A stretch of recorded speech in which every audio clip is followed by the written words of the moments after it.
السلام عليكم. محدش يقدر ينكر ابدا ان اخر سنتين شركه سامسونج قدمت فعلا ابداع وتقدم كبير جدا في مجال السمارت واتش. كانت الطفره الحقيقيه حصلت في 2021 وتحديدا في شهر اغسطس لما شركه سامسونج كشفت عن اخر اصدارات الساعات الذكيه وقتها، وكانت جالاكسي واتش 4. ليه بنقول ان حصلت طفره وقتها؟ هقول لك بكل بساطه ان دي كانت بدايه استخدام نظام الاندرويد في الساعات الذكيه عن طريق الاندرويد وير او اس. ده كان سبب كبير جدا في تغيير جذري حصل في السمارت واتشز وقتها، واللي بقت بواجهه ونظام مرن جدا ومتاح ومدعوم بتطبيقات كتيره جدا عن طريق الجوجل ماركت او الجوجل ابس. ولما سامسونج ساعتها لقت النجاح ده حصل في الواتش 4، اصدرت السنه اللي فاتت بالظبط 2022 في شهر اغسطس برضه الاصدار الاحدث من الواتش 4، وكان الواتش 5. لو طلبت منك مين فيهم الواتش 4 ومين فيهم الواتش 5، محدش هيقدر يقول لي مين فيهم من عن طريق الشكل بس. زي ما انتم شايفين الاثنين يعتبر متطابقين، كل حاجه موجوده في الاثنين، كل حاجه الاثنين شكلهم واحد، كل حاجه موجوده زي الثانيه بالظبط، نفس وضع الزراير بتاعتنا، نفس كل حاجه، حتى نفس الاستراب بتاعها، نفس حجم الاستراب، نفس كل التفاصيل الموجوده. هنقدر نعرف النهارده مع بعض ايه الفروق اللي بينهم وايه التشابه اللي بينهم، وتشتري مين فيهم في 2023. اخبطنا بقى الاشتراك الجامد في القناه قبل ما نبدا، واعمل اللايك الاجمد لو عجبك الريفيو دي. يلا بينا. اول حاجه نقدر نفرق بيها بين الاصدارين ان الواتش 5 الوزن بتاعها اتقل شويه، جرامات بسيطه من الواتش 4، حاجه مش ملحوظه قوي، ولكن برضو وانت ماسكهم بتقارن تحس فعلا ان الواتش 5 اتقل شويه. السمك بتاع الواتش 5 السمك بتاعها اكبر شويه من الواتش 4 زي ما احنا شايفين. ده بيرجع بسبب ان السنسور اللي هنا بارز كده بطريقه كبيره شويه. تاني فرق بين الساعتين، حجم الشاشه متطابق في الاصدارين زي ما قلنا، لكن حجم استحواذ الشاشه زي ما انتم شايفين كده في الواتش 5 افضل واحسن واكبر من اللي موجود في الواتش 4، وده هنقدر نلاحظه لما نعمل خلفيه بيضة في الاثنين. هتقدر تشوف الفرق بين الاثنين عامل ازاي. مثلا تعالوا نختار دي،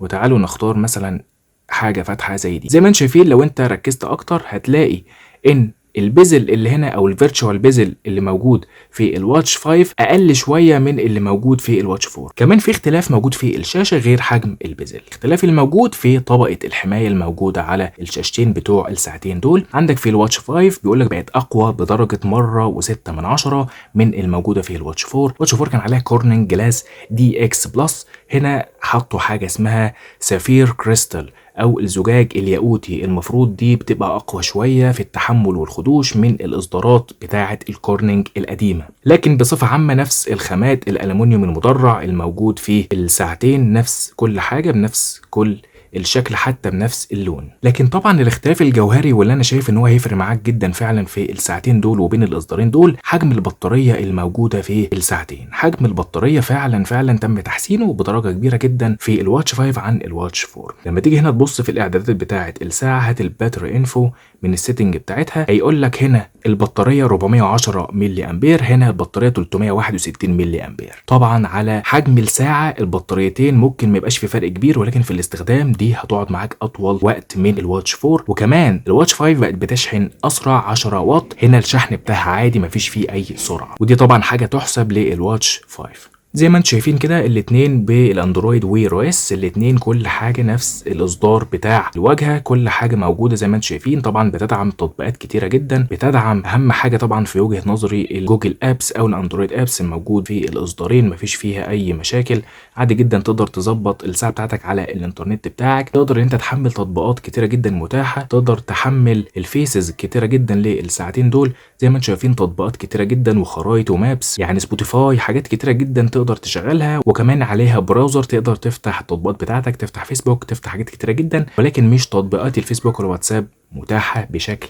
رسمي. طبعا من اكتر الحاجات اللي بتميز الساعه ديت اللي انت تقدر تتابع بيها اللياقه بتاعتك، وتقدر تتمرن وانت لابسها، تقدر انت تلبسها وانت نايم. فيها طبعا الميزه اللي كانت سامسونج يعني طالعه بيها السما، حته ان هي تقدر تقيس لك كمية المية في جسمك، تقدر تقيس لك كمية العضلات في جسمك، تقدر ان انت تراقب شخيرك اثناء النوم. دي برضو ميزة مش موجودة في اي ساعة او سمارت واتش موجودة في السوق حاليا. الساعتين محدش يقدر يقول عليهم ان هم مش هيقضوا لك الغرض اللي انت عايزه منهم، سواء كان حاجة لياقة بدنية او حاجة شيك لابسها في ايدك او حاجة مرنة تقدر توصلها وتقدر تستخدمها وتفيدك في اليوم بتاعك.